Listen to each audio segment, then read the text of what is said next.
variatif ya. Yang jelas harus variatif. Jadi kita ingin juga mendapatkan, tidak harus narasumbernya dari internal misalnya seperti begitu. Dengan pendidikan pemilih berkelanjutan ya Pak ya. Jadi terus menerus kita masifkan informasi-informasi ini ya Pak ya.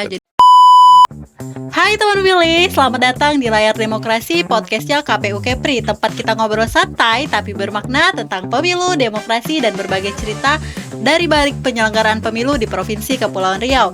Bersama saya Ayu, dan inilah episode hari ini.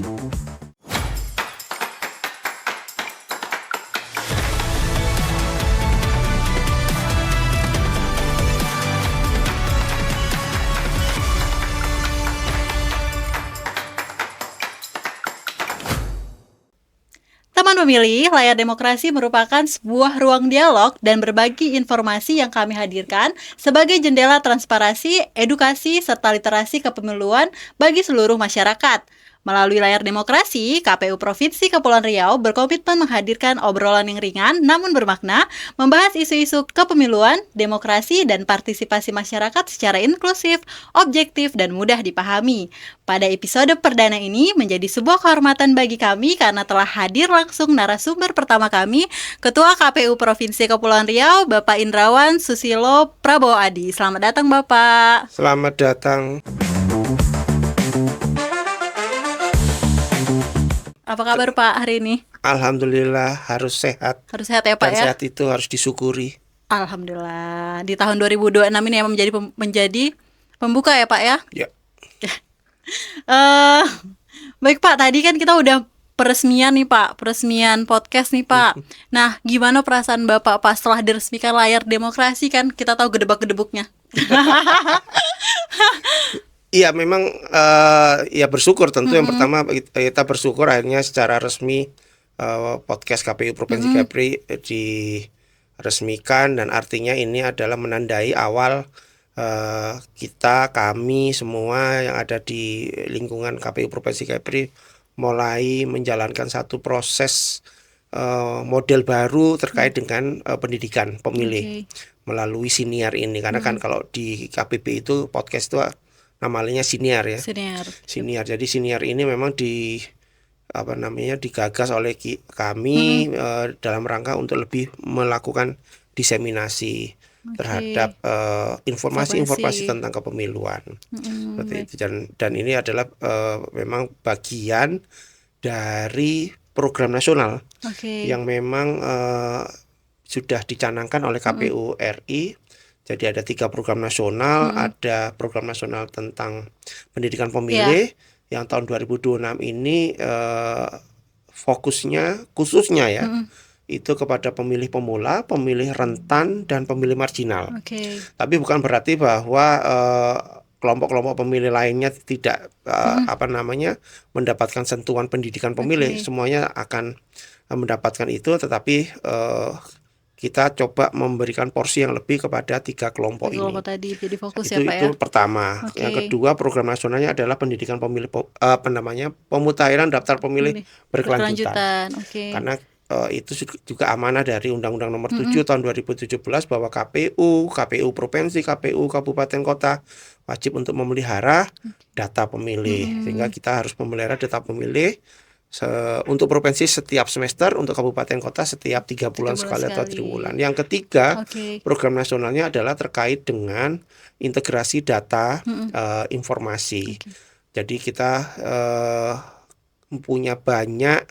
kami punya banyak sistem informasi yang itu kemudian harus kita pelihara, kita update, dan kemudian kita integrasikan. Jadi 3 program nasional ini yang salah satunya adalah pendidikan pemilih. Kenapa kemudian pilihannya adalah siniar? Ini saya pikir penting untuk disampaikan, karena dengan metode siniar inilah kami bisa menyampaikan informasi, bahkan pandangan nanti para narasumber yang diundang terkait dengan bagaimana pemilu, bagaimana demokrasi, bagaimana pilkada, sampai menjangkau pada pelosok-pelosok. Karena kita tahu dengan geografi kita kepulauan, itu Pak. Semua tidak mungkin bisa dijangkau dihadiri oleh kita. Di tengah-tengah efisiensi biaya hari ini, efisiensi anggaran, sehingga model-model yang menggunakan teknologi informasi, menggunakan jaringan internet itu penting untuk diambil, dan ini adalah juga apa Inovasi ya, Pak, ya? namanya punya satu advantage ya. Karena apa? Karena Indonesia sendiri secara umum adalah pengguna internet kalau tidak salah terbesar kedua atau ketiga begitu ya. Iya. Artinya untuk di Kepri begitu juga. Nah kalau masyarakat Kepri itu hampir semuanya mungkin sudah memiliki gawai pintar Iya. atau gadget, maka ini bisa diakses Oke. apa namanya produk-produk senior dari KPU Provinsi Kepri. Oke, baik, Pak. Nah, tadi sebelum kita membahas tadi tentang tiga program nasional, yang termasuk salah satunya adalah Siniar atau podcast tadi ya, Pak ya. Nah, saya mau tahu dulu nih, Pak, kenapa sih Pak namanya tuh Layar Demokrasi? Apa yang membuat itu tercetus gitu? Ini prosesnya memang agak panjang ya, karena kami berdiskusi, Oke. berdialektika, berdialog dan sebagainya. Ada beberapa alternatif pilihan terkait dengan nama itu semua. Seperti itu. Ada yang berupa singkatan, bagian dari siniar apa misalnya seperti itu. Tapi akhirnya kami sepakat mengerucut ke Layar Demokrasi. Pertama, layar ini kan ini adalah sebuah yang ada di dalam sebuah kapal. Yeah.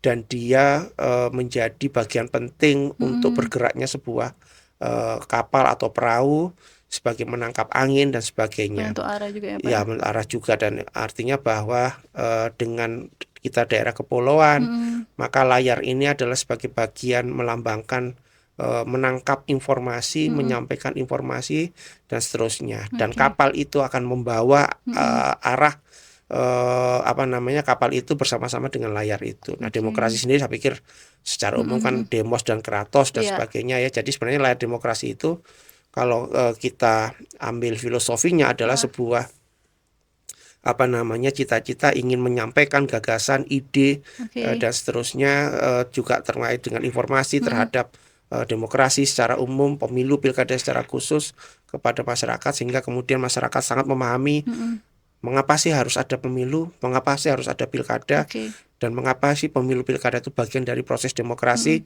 Karena dari perjalanan sejarah bangsa akhirnya memilih demokrasi sebagai cara kita untuk menyampaikan apa namanya pilihan kita, kemudian sebagai bentuk manifestasi kedaulatan rakyat yang diberikan kepada seseorang untuk sebagai perwakilannya. Kira-kira begitu.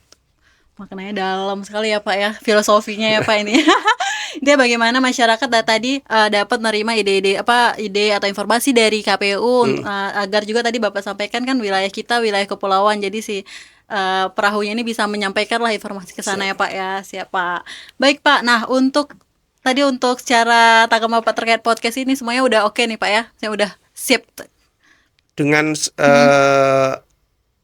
anggaran yang ada ya kita harus maksimalkan lah. Artinya bahwa kalau memang ada kekurangan ya tentu ada kekurangan, tapi dengan segala yang apa ya kita upayakan, inilah yang terbaik yang hari ini kita siapkan sebagai, kembali lagi, sebagai ikhtiar kita, ikhtiar kami KPU Provinsi Kepri untuk bagaimana terus ada bersama-sama dan hadir di tengah-tengah masyarakat secara berkelanjutan. Jadi tidak saja pada masa-masa ketika persiapan pemilu atau pilkada atau pelaksanaannya, tapi masa-masa pasca juga ya, Pak. Itu juga KPU punya kewajiban untuk terus menghadirkan informasi kepada masyarakat sebagai bagian dari pendidikan pemilih itu tadi. Baik. Tadi mungkin kaitannya juga dengan pendidikan pemilih berkelanjutan ya, Pak ya. Jadi terus-menerus kita masifkan informasi-informasi ini ya, Pak ya. Betul. Jadi pada saat pelaksanaan pemilu tadi yang mungkin teman-teman pemilih yang pada saat ini belum jadi pemilih tapi kedepannya akan jadi pemilih, dia sudah siap dengan informasi ini. Nah, Pak, untuk kan KPU Provinsi ini juga ada media sosial lain tuh, Pak, Instagram, Facebook, terus juga website udah ada, terus X, TikTok. Nah, itu apa sih membedakan antara media sosial tersebut dengan podcast ini? Semuanya pada frekuensi yang sama, semua pada arus yang sama, semua pada tujuan yang sama, yaitu melakukan penyebaran, luasan informasi yang disiapkan oleh KPU Kepri kepada masyarakat. Ya secara fisik saya pikir Kalau podcast ini kan lebih pada audiovisual ya, Mm-mm. karena kita menyampaikan secara suara, Iya. kemudian dalam bentuk apa namanya film kira-kira begitu Mm-mm, ya, mm-mm. sehingga ada audiovisualnya. Nah kalau kalau Media medsos sosial. sebenarnya juga bisa juga ya. Mm-mm. Misalnya di Instagram atau Facebook itu ada apa namanya iklan-iklan Iya. seperti itu. Mm-mm. Jadi semuanya memiliki tujuan yang sama, tapi di sana kan ada keterbatasan, Oke. durasi dan sebagainya. Iya. Durasi di podcast ini kan lebih podcast atau siniar ini kan lebih luas ya Iya. dibandingkan misalnya di Media media-media sosial sosial lainnya. ya benar. Tetapi semuanya harus berjalan secara Mm-mm. bersama-sama. Bersama. Oke. Jadi adanya siniar ini kemudian tidak mematikan Mm-mm. website, medsos lainnya, Mm-mm, mm-mm. justru Menambah. memperkuat, justru menguatkan apa yang disampaikan di Facebook, Instagram, X ya, Oke. kemudian TikTok dan sebagainya. Mm-mm. Nah, dengan tambahan siniar atau podcast ini, ya ini lebih memperkuat. Oke. Dan tentu harapannya adalah bahwa harapannya masyarakat Kepri, Mm-mm. para pemilih, Mm-mm. para apa namanya pemangku Iya. kepentingan, para partai politik Iya. itu mendapatkan informasi dan barangkali bisa dikatakan semacam pencerahan, Oke. pencerahan lebih dalam terkait dengan Kepemiluan ya Pak. kepemiluan, termasuk juga tugas-tugasnya Iya. KPU dan seterusnya. Khususnya. Nah, Pak, kira-kira nanti ke depannya podcast ini akan seperti apa nih kemasannya Pak? Mungkin tema-temanya seperti apa yang akan ditampilkan kepada teman pemilih? Iya ya. Variatif ya, yang Iya. jelas harus Mm-mm. variatif. Jadi kita ingin juga mendapatkan, tidak harus narasumbernya dari internal misalnya Iya. seperti begitu Heeh. kan. Eksternal iya, eksternal itu bisa macam-macam, bisa Oke. dari pihak pemerintah, Mm-mm. stakeholder, Mm-mm. kemudian apa namanya mitra-mitra kita, misalnya Oke. seperti Komisi Informasi, Mm-mm. kemudian seperti Komisi Penyiaran Oke. sebagainya, Mm-mm. kemudian dengan teman-teman OPD di pemerintahan Provinsi Mm-mm. Kepri yang Mm-mm.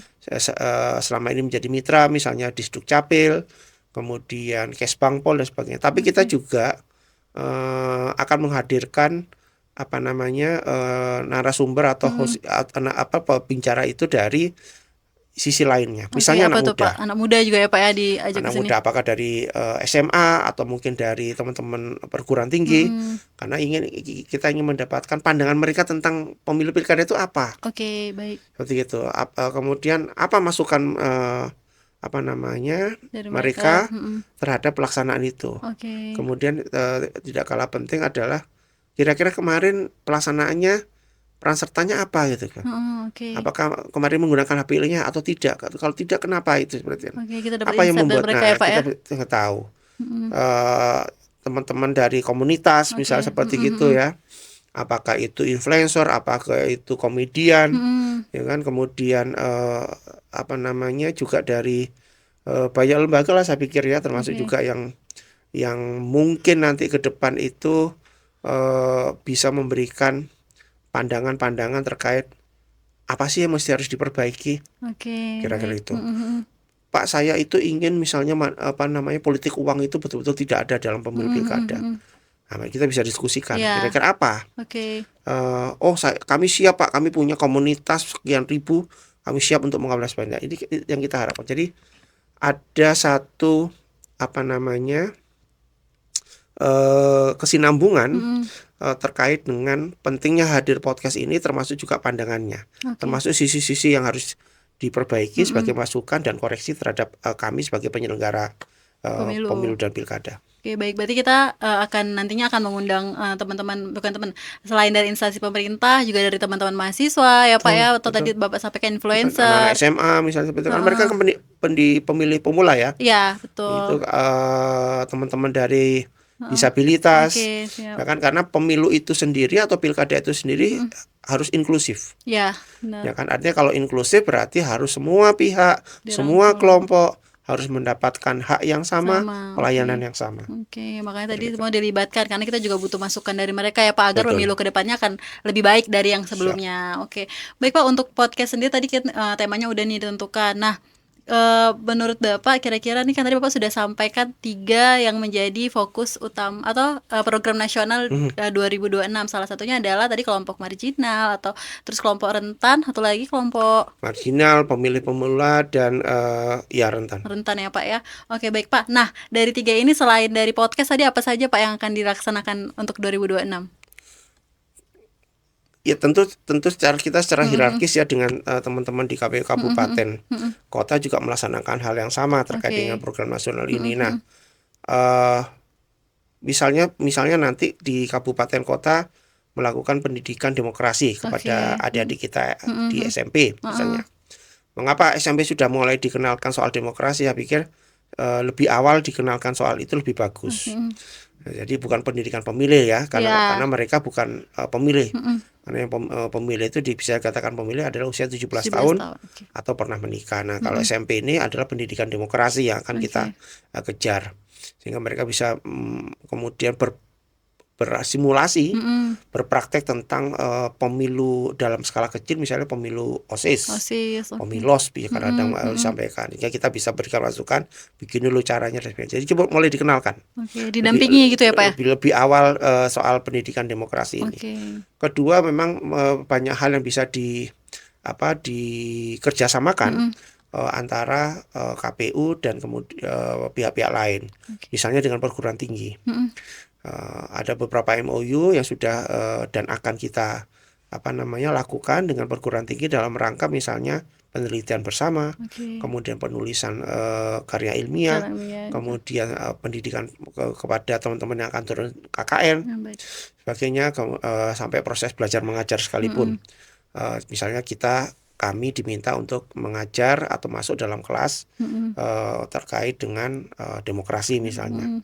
Itu bisa kita lakukan. Atau misalnya juga membentuk SAKA. Apa tuh Pak SAKA? SAKA itu adalah kerjasama misalnya dengan teman-teman pramuka.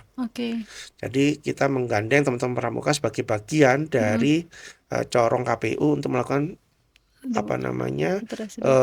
pendidikan kepada teman-teman pramuka. Ini kan banyak ya kalau SAKA ya. Ada yang SAKA Bayangkara, SAKA Dirgantara, ada yang SAKA yang bekerjasama dengan kesehatan dan sebagainya.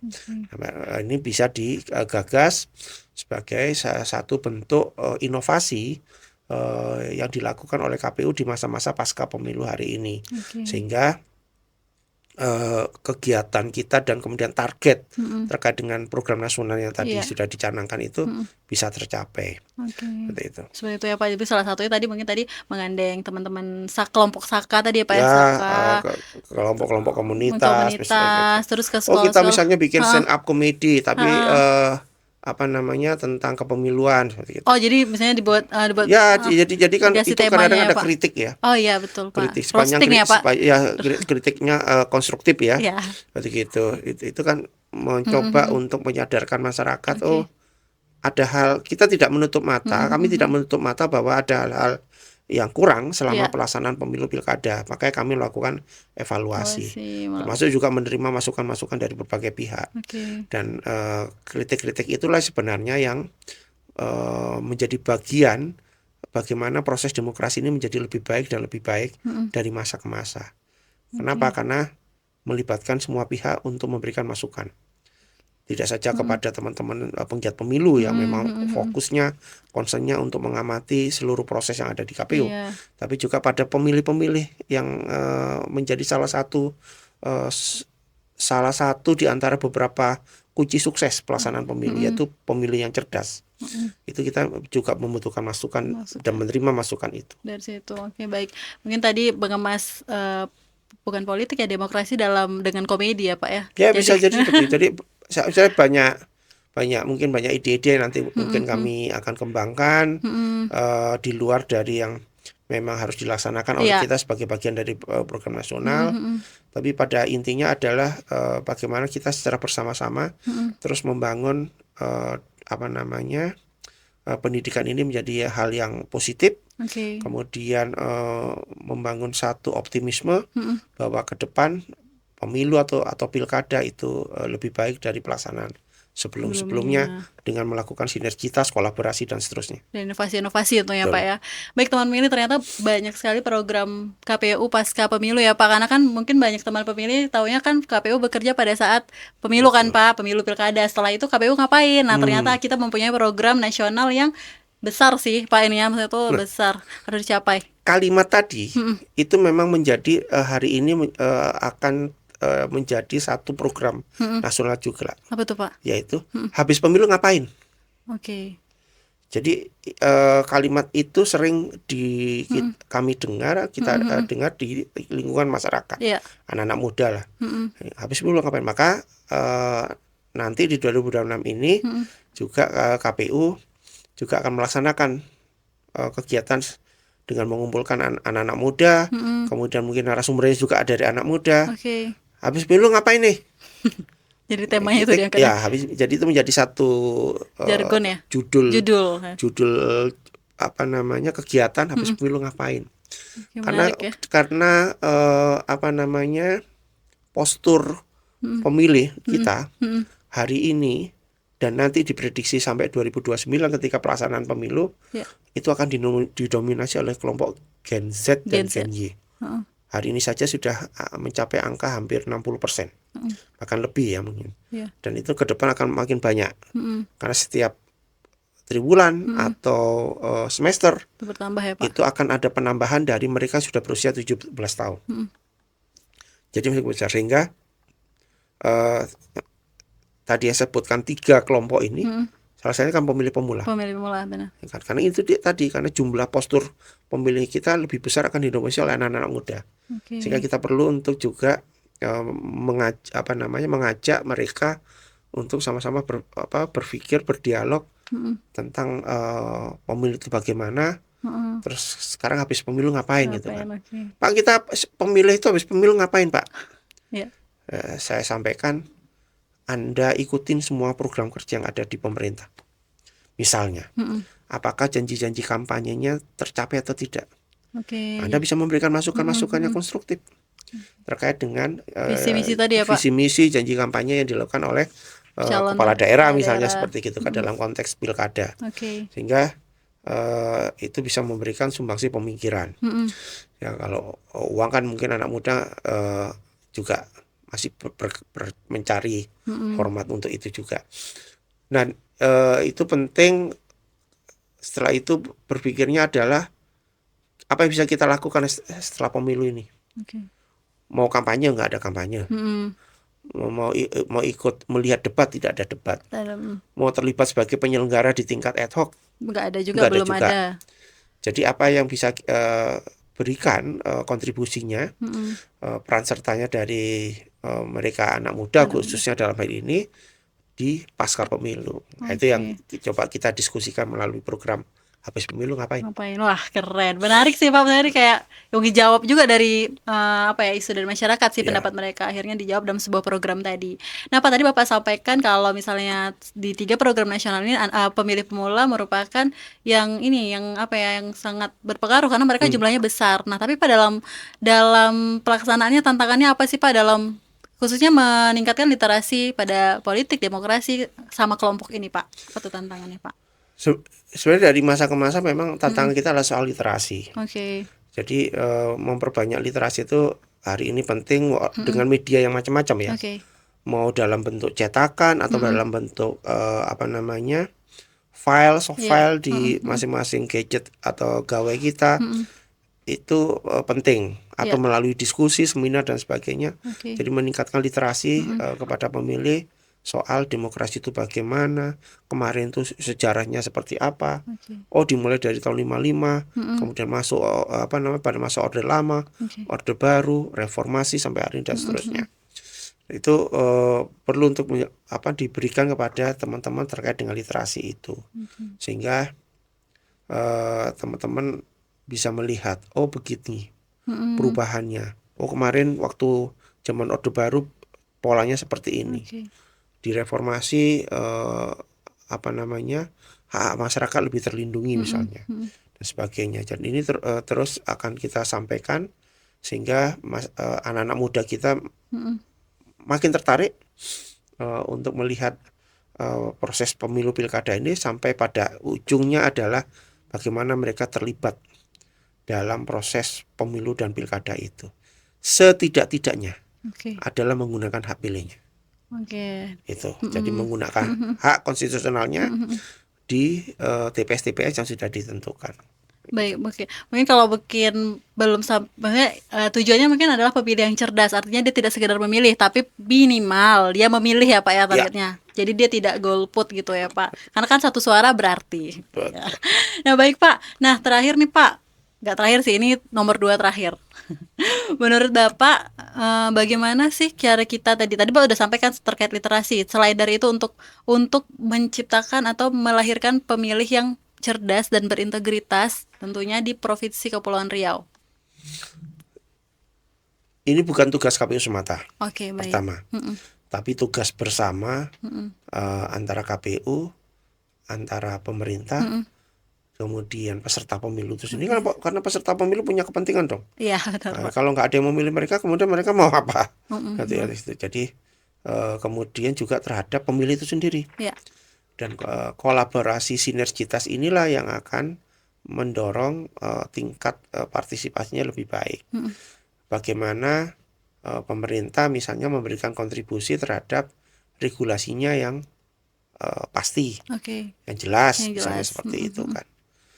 Kemudian bagaimana partai politiknya juga melakukan pendidikan politik. Karena pendidikan politik itu salah satu tugas partai politik. Iya. Jadi kan kalau kita kan pendidikan pemilihnya ya. Iya. Seperti gitu. Jadi seperti itu. Kemudian memberikan satu pemahaman, bahkan mungkin contoh partai politik itu seperti apa, seperti itu. Sehingga anak-anak muda ini mendapatkan informasinya benar tentang partai politik. Jangan-jangan sama ini mendapatkan informasi yang salah. Iya, Seperti gitu kan. Kemudian KPU-nya seperti apa ya? KPU-nya harus bisa mendorong. KPU-nya harus menyiapkan materi, program terkait dengan pendidikan pemilih dan demokrasi. Pemilihnya seperti apa? Pemilihnya harus juga punya satu rasa ingin mengetahui, satu rasa antusias, dan ini semua ketika digabungkan, saya pikir menjadi satu energi yang luar biasa, sehingga masing-masing bisa saling menjaga, merawat, sekaligus menuju bahwa demokrasi kita harus lebih sehat lagi. Betul. Nah, demokrasi sehat itu seperti apa? Oh, ternyata selama ini kan selalu disampaikan money politiknya tinggi. Ya mari kita sama-sama punya komitmen bahwa tidak ada money politik ke depan. Vote buying ya, membeli suara dengan cara memberikan materi, benar. seperti itu. Nah, Silakan Fajar ya Pak ya. mau sekarang nggak Fajar lagi, mau maghrib, isya, mau duha, semuanya sudah tidak ada lagi itu. Ada batasan waktu ya Tidak Pak. ada batas waktu itu 24 jam seperti emergency rumah sakit begitu kira-kira. Jadi itu penting kolaborasi itu, sehingga tentu harapan kami dengan kolaborasi, dengan sinergitas pihak-pihak yang tadi saya sebut, kami optimis bahwa demokrasi di Kepri, partisipasi di Kepri akan lebih baik daripada sebelumnya. Baik Bapak, berarti ini adalah PR kita bersama ya Pak, kolaborasi sinergitas antara penyelenggara, terus pengawas juga ya Pak ya, kemudian pihak pemerintah, terus partai politik, terus pemilih juga, karena semuanya harus memberikan kontribusi, karena kalau satu aja jadinya jomplang ya Pak, nggak akan terlaksana. Oke, baik Pak, untuk pelaksanaan tadi kan Bapak sudah sampaikan tuh terkait bukan harapan sih, kayak strategi untuk menciptakan pemilih yang cerdas, berintegritas dan berdaulat. Nah, mungkin Bapak bisa sampaikan kepada teman pemilih Pak, bagaimana menjadi pemilih yang cerdas tadi. Teman-teman pemilih semua, menjadi pemilih cerdas itu mudah. Jangan terpengaruh dengan iming-iming materi. Kemudian pelajari betul rekam jejak yang akan dipilih. Perbanyak literasi positif.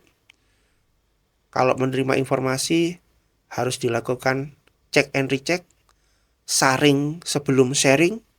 Itu penting supaya tidak terjebak dalam informasi sesat atau informasi hoax. Kemudian kami mengajak silakan datang ke kantor kami, KPU Provinsi, KPU Kabupaten Kota, apabila kemudian ingin mendapatkan informasi atau sejarah dan seterusnya tentang pelaksanaan pemilu, tentang pelaksanaan pilkada, atau belajar tentang bagaimana demokrasi yang sudah berjalan selama ini di Indonesia umumnya maupun KPRI khususnya. Itu ajakan kami. Oke, baik Bapak. Berarti tadi kalau misalnya ada mau butuh informasi bisa ke sini, ada Rumah Pintar Pemilu ya Pak ya? Ada Rumah Pintar Pemilu kita. Ada juga literasi, pojok literasi kita juga ada buku-buku ya Pak ya? Betul. Bisa dipinjamkan tuh Pak? Bisa dipinjamkan. Bisa dipinjamkan. Dan kami juga mendorong kepada perguruan tinggi, kepada mahasiswa juga, atau kepada adik-adik kita di SMA. Ayo kita menulis, ya kan? Menulis itu macam-macam. Bisa dalam bentuk artikel, dalam bentuk karya ilmiah, dengan topik-topik soal kepemiluan, soal demokrasi dan sebagainya. Karena dengan menulis, artinya kita juga akan meningkatkan literasi, mengasah kemampuan berpikir kita. Betul, Pak. Sehingga tentu pada akhirnya juga mendorong pemilih kita menjadi pemilih yang lebih cerdas dan kritis. Siap, Pak. Baik Pak, nah terakhir nih Pak, pertanyaan penutup. Apa harapan Bapak untuk layar demokrasi ke depannya? Tentu yang pertama harus berkembang. Siap, tentu harus berkembang. Berkembang itu artinya kualitas siniarnya lebih bagus. Baik, Bapak. Kemudian topiknya lebih menarik. Oke, siap. Lebih variatif. Siap. Dan syukur-syukur kalau followernya tambah banyak ya. Min. Gitu. Kalau followernya tambah banyak, artinya itu berarti siniar kita bisa diterima oleh masyarakat luas. Siap, amin. Itu ya Pak ya. Semoga nanti setelah launching perdana dan setelah launching dan tayang perdana ini langsung naik subscribe-nya Pak ya. Amin. Amin. Oke, baik Bapak. Pak Indrawan, terima kasih atas waktunya. Sama-sama. Mungkin di kemudian hari akan kita undang kembali Pak dengan tema yang tidak layar demokrasi, tentunya dengan tema-tema menarik yang seperti Bapak sampaikan tadi ya Pak ya. Baik Pak, saya tutup dulu ya Pak ya. Siap. Teman memilih, tidak terasa perbincangan kita di episode perdana layar demokrasi telah sampai di penghujung acara. Terima kasih kami sampaikan kepada Ketua KPU Provinsi Kepulauan Riau, Bapak Indrawan, atas waktu, pemikiran, dan pesan-pesan bermakna yang telah dibagikan bersama kita. Semoga obrolan hari ini menambah wawasan, membuka perspektif, serta menumbuhkan kesadaran kita bahwa demokrasi bukan hanya tentang pergi ke TPS, tetapi tentang memahami hak, kewajiban, dan peran kita sebagai warga negara. KPU Provinsi Kepulauan Riau berkomitmen untuk terus menghadirkan layar demokrasi sebagai ruang edukasi, dialog, dan literasi kepemiluan yang inklusif dan mudah diakses oleh seluruh lapisan masyarakat. Teman pemilih, jangan lupa untuk terus mengikuti episode-episode selanjutnya layar demokrasi, dan jangan lupa untuk follow sosial media KPU Provinsi Kepulauan Riau untuk mendapatkan informasi terupdate seputar kepemiluan. Sampai jumpa di layar demokrasi berikutnya. Karena demokrasi yang kuat lahir dari pemilih yang sadar dan berpartisipasi. Bye-bye. KPU melayani.